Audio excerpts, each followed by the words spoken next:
नमस्कार, राष्ट्रपोत से मैं पवन केसवानी। छत्तीसगढ़ की राजधानी रायपुर के कई बड़े बड़े और महंगे प्राइवेट अस्पतालों में किस तरह से सरकारी योजनाओं को लेकर धांधली होती रही और मरीजों से पैसे की उगाही को लेकर किस तरह से जान के साथ खिलवाड़ किया जाता रहा, राष्ट्रपोत में मैंने इस बारे में सिलसिलेवार ढंग से पहले भी कई खबरें प्राथमिकता के साथ दिखाई। लेकिन आज जो खबर बताने जा रहा हूं उससे हो सकता है आप विचलित हो जाएं और आप सोचने को मजबूर हो जाएं कि आखिर ये कैसे हो सकता है। एक अस्पताल में बच्चे बदल दिए जाते हैं और पीड़ित माँ बाप को सुप्रीम कोर्ट तक दौड़ लगानी पड़ती है। सुप्रीम कोर्ट के आदेश पर राजधानी रायपुर के पहला जानी हॉस्पिटल और माता लक्ष्मी नर्सिंग होम प्रबंधन के खिलाफ अब जाकर एफआईआर दर्ज हुआ है। वैसे तो यह मामला 2023 का है, जहां एक महिला ने जुड़े हुए बच्चे को जन्म दिया था, लेकिन बिना जानकारी के गर्भवती मां को ऑपरेशन थिएटर में ले जाया गया। प्रसव के बाद जुड़वा बच्चे हुए। हालांकि 3 साल पहले घटना चर्चा में आई थी, लेकिन आज की तारीख में सुप्रीम कोर्ट को जिस तरह से पहल करनी पड़ी, वहां में गहराई से समझना होगा कि आखिर पीड़ितों की पहले एफआईआर क्यों नहीं लिखी गई। क्या जिनका बच्चा बदल दिया गया वो रसूखदार नहीं थे, प्रभावशाली नहीं थे? पहला जानी हॉस्पिटल के प्रभाव में आखिर ये एफआईआर क्यों रोकी गई? वैसे ऐसा करवाने वाला ये अकेला प्राइवेट रसूखदार अस्पताल नहीं है। इससे पहले हमने एमएमआई नारायणा, श्री नारायणा और ओम हॉस्पिटल के बारे में सारी जानकारी विस्तार से दी थी कि किस तरह से वहां धांधली होती है। ओम हॉस्पिटल के बारे में तो परिजनों ने एकदम स्पष्ट कर दिया था। पैर में लगी चोट के ऑपरेशन के लिए जो बेहोशी के लिए एनेस्थेसिया दिया गया था, वो किसी कुशल डॉक्टर ने नहीं दिया था। एनेस्थेसिया के ओवरडोज से पैर में लगी चोट के कारण उस महिला की मौत हो जाती है। कमोबेश ऐसे ही हालात रायपुर के देवेंद्र नगर पंडरी स्थित श्री नारायण और पचपेड़ी नाका के पास स्थित एमएमआई नारायणा के भी यही हाल रहे। बड़ी बड़ी करोड़ों की आलीशान बिल्डिंगें, ऊंची दुकान, फीके पकवान, ऐसे बड़े बड़े अस्पतालों में आयुष्मान कार्ड के अलावा दूसरे तरीके से भी जमकर उगाही की जाती है। क्योंकि ऐसे बड़े बड़े अस्पतालों के संचालक बेहद प्रभावशाली लोग होते हैं। ऐसे आरोप लगते रहे प्रभावशाली लोगों के इन अस्पतालों में मुफ्त इलाज होते हैं और इसके अलावा भी जमकर खातिरदारी इनके द्वारा की जाती है। लेकिन आज यदि पहला जानी हॉस्पिटल की बात की जाए, ये हॉस्पिटल रायपुर के अनुपम नगर में स्थित है, माता लक्ष्मी नर्सिंग होम, और वहीं संचालित होता है पहला जानी टेस्ट ट्यूब बेबी सेंटर, जिसे हम पहला जानी हॉस्पिटल कह रहे हैं। इस अस्पताल में दक्षिण बस्तर दंतेवाड़ा बचेली के निवासी अशोक कुमार सिंह और उनकी पत्नी उषा सिंह ने बड़ी उम्मीद के साथ संतान प्राप्ति की उम्मीद रखी थी।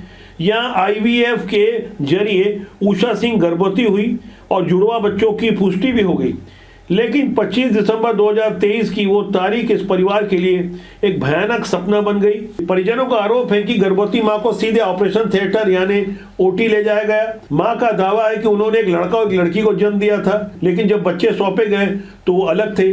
परिजनों का सीधा आरोप है बच्चों की अदला बदली की गई। मतलब दिखा दिए क्या हुआ, लड़का हुआ, बे नहलाए धुलाए दिखा दिए कि लड़का हुआ तुम्हारा। और हम लोग पूछते रहे, 1-1.5 घंटे पूछते रहा ऑपरेशन थिएटर में, बता कोई नहीं बता रहा है। हमारी घरवाली को दिखाया गया एक लड़का लड़की हुआ है, और मेरे को दिखाया गया बाद में 1 घंटे के बाद नहीं 2 लड़कियां हुई। मैं वहीं चिल्ला के बोलना चालू किया कि ऐसी ऐसी है, आप लोग चेंज किए? बोले ऐसा कुछ नहीं है, सीसीटीवी है। तो मेरे को डाउट हो गया 100%, तो मैंने डीएनए टेस्ट करवाया और जांच आया तो देखा एक बच्ची का 0-0, एक का 99 कुछ है, 100%। उसके बाद सिंह दंपति का न्याय के लिए संघर्ष जारी हुआ। अब आपको जानकर हैरानी होगी कि पलाजानी हॉस्पिटल के संचालक डॉक्टर नीरज पहलाजानी का साफ तौर पर यह कहना था कि ऐसा गलतफहमी के कारण हो गया। अब आप सोचिए, इनके लिए गलतफहमी है, सिर्फ गलतफहमी। अब इसी से आप अंदाजा लगा सकते हैं कितनी भयानक संवेदनहीनता होती है ऐसे बड़े बड़े प्राइवेट अस्पताल संचालकों की ओर से। ये घटना जब प्रकाश में आई थी तो सिंह दंपति की खबरें छपी तो थी, लेकिन उसके बाद इन पीड़ितों का क्या हुआ, कोई सुधि नहीं ली गई। ये खुद लड़ते रहे। मामला हाईकोर्ट के बाद सुप्रीम कोर्ट पहुंचा। आप सोचिए, ये पीड़ित दंपति तो किसी तरह हाईकोर्ट और सुप्रीम कोर्ट चले गए। क्या हर आम आदमी वहां तक जा पाता है? अब जब न्याय की उम्मीद बंधी है तो सुप्रीम कोर्ट ने इस पूरे मामले को इतना गंभीर माना कि रायपुर एसपी को सीधे निर्देश दिए कि तुरंत एफआईआर की जाए, और वैसा हुआ भी। अब Mata Lakshmi nursing home Palajani test tube baby centre और मेट्रोपोलिस पैथोलॉजी लैब की भूमिका की जांच हो रही है। छत्तीसगढ़ की राजधानी है रायपुर और इसी राजधानी में बड़े बड़े अरबपति करोड़पति अस्पताल संचालक किस तरह से पैसों की उगाही के लिए गलत हथकंडे अपनाते हैं, इसके मैंने पहले भी कुछ सबूत दिए थे। देवेंद्र नगर स्थित श्री नारायणा के बारे में मैंने कुछ खबर दिखाई थी, MM नारायणा के बारे में खबर दिखाई थी, ओम साई हॉस्पिटल के बारे में दिखाई थी। आज मैं चाहता हूं खबरों की एक एक झलक आप फिर से गौर से देखिए। हो सकता है सिस्टम में बैठे हुए लोगों को कुछ बातें याद आ जाए और आप भी थोड़ा जागरूक हो जाएं। मेरे भाई यहाँ पे 14 तारीख से एडमिट था सर। नॉर्मल शुगर पेशेंट था, शुगर की वजह से यूरिन इन्फेक्शन हो गया, तो उसकी वजह से किडनी में कुछ प्रॉब्लम हुआ, किडनी का साइज थोड़ा सा बड़ा हो गया था, बोले आईसीयू में एडमिट किए। डॉक्टर उसके बाद लगभग 13 से 14 घंटा बाद आया। तो डॉक्टर की यहाँ पे पूरी की पूरी इरिस्पॉन्सिबिलिटी है। मेरी मम्मी नहीं बची इनके कारण। मेरी मम्मी 10 दिन से यहाँ एडमिट है। मेरे से 10 लाख रुपए लोग ले चुके हैं। उसके बाद मेरे को बोलते हैं कि आपकी मम्मी का इलाज यहाँ नहीं होगा, हैदराबाद ले जाओ। मैं बोले ठीक है। बोले आज की आज हैदराबाद ले जाओ, एयर एम्बुलेंस से हैदराबाद लेके जाओ। रेड हेल्थ वाले आपकी मम्मी को हैदराबाद लेके जाएंगे। रेड हेल्थ वाले सुबह हमसे 6 लाख रुपए लिए हैं।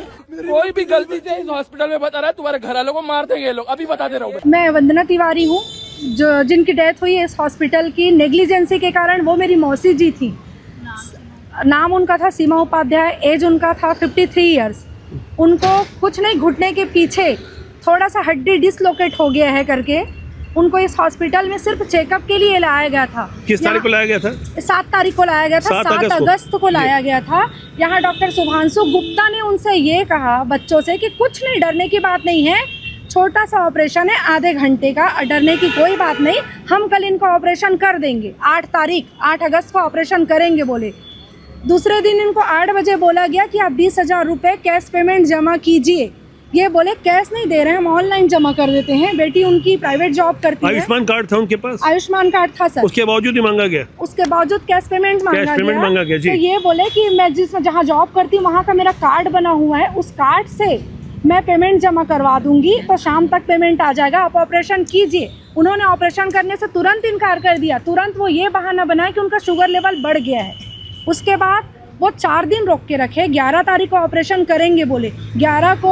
11 बजे वो सुबह व्हील चेयर में बैठ के मेरी मौसी जी गई हैं। 11 बजे से लेके 5:45 बजे तक हमको ये नहीं बताया जा रहा था कि उनके साथ क्या हो रहा है, अंदर उनके साथ क्या हुआ, कुछ नहीं पता। उनका जो पीएम हुआ उनका एम्स में, यहाँ तक के डॉक्टर इतने, मतलब उनकी मौत हो गई? उनकी मौत हो गई, हमको नहीं बताया। आईसीयू में? जी। पैर में सामान्य चोट थी। इनकी दबंगाई देखिए। वाकई में मैं मानती हूँ कि किसी न किसी बड़े शख्स का इनके ऊपर हाथ है, जो ये इस तरह की हरकत कर रहे हैं। ये लोगों को इंसान नहीं समझ रहे हैं। उनके लिए वो खिलौना हो गया कि जब मर्जी उनका चीर फाड़ करें, जैसे चाहे वैसे करे, पैसा ले और मार दे। मैं चाह रही हूँ कि ऐसे डॉक्टर और ऐसे हॉस्पिटल के ऊपर सख्ताई से देख रेख की जाए कि ये कर क्या रहे हैं। और अगर ऐसे हॉस्पिटल हैं जो पेशेंट को इंसान नहीं समझ रहे हैं, जानवर समझ रहे हैं, तो ऐसे हॉस्पिटल का बंद होना तय है। ये लोग बोलते हैं कि समझौता कर लो, है ना, नहीं तो हम लोग का कुछ नहीं होने वाला, क्योंकि हमारे ऊपर एक बहुत बड़ी चीज़ों का हाथ है, हमारे ऊपर में संरक्षण है हमारा। आयुष्मान कार्ड था मेरे पास, उसमें पूरा लेवल पैसा था, लेकिन इनने हमको 10,000 रुपये कैश लिए। दवाई के लिए 5,000 रुपये अलग लगा। मेरा कोई ऑपरेशन सक्सेस नहीं हुआ। 1.5 साल में कोई ऑपरेशन खराब नहीं होता अगर डॉक्टर सही तरीके से किया जाए। आपका इलाज भी नहीं हुआ, पैसे भी ले लिए। ऐसे बड़े बड़े अस्पतालों के एजेंट काम करते हैं। पालाजानी हॉस्पिटल में भी यही हुआ। बस्तर से आए हुए पीड़ित सिंह दंपति अक्टूबर 2022 में पालाजानी हॉस्पिटल के संपर्क में आए थे, जहां पहली बार IVF प्रक्रिया अपनाई गई, जिसमें उषा सिंह गर्भवती तो हो गई, लेकिन स्वास्थ्यगत कारणों से उनका गर्भपात करवाना पड़ा। इसके बाद अप्रैल 2023 में जब दोबारा IVF प्रक्रिया अपनाई गई, तो जांच के बाद जुड़वा बच्चों की पुष्टि हुई थी। उसके बाद अस्पताल ने कैसी लापरवाही की, आपने इसे गहराई से जाना समझा, सुप्रीम कोर्ट को हस्तक्षेप करना पड़ा। आदेश की अदालतों में लाखों मामले लंबित हैं। क्या हर कोई जटिल और महंगी न्याय व्यवस्था के साथ इंसाफ की गुहार लगाता रहे? सिस्टम में बैठे हुए लोगों से उम्मीद है कि वो कुछ पहल करें। ईमानदारी से ऐसे अस्पताल माफियाओं के विरुद्ध कड़ाई से अंकुश लगाया जाए। राजबोध आपका अपना जनमंच है। जन सरोकारों से ऐसे मुद्दों को हम लगातार उठाते हैं। हमारा सूत्र वाक्य है, राष्ट्रीय सर्वोपरि। कोशिश आप भी कीजिए, हम भी कोशिश कर रहे हैं। हमें उम्मीद है सिस्टम में कुछ बदलाव आएगा। इसलिए बार बार आग्रह करते हैं, अच्छे लोग सिस्टम से जुड़े, राजनीति से जुड़े।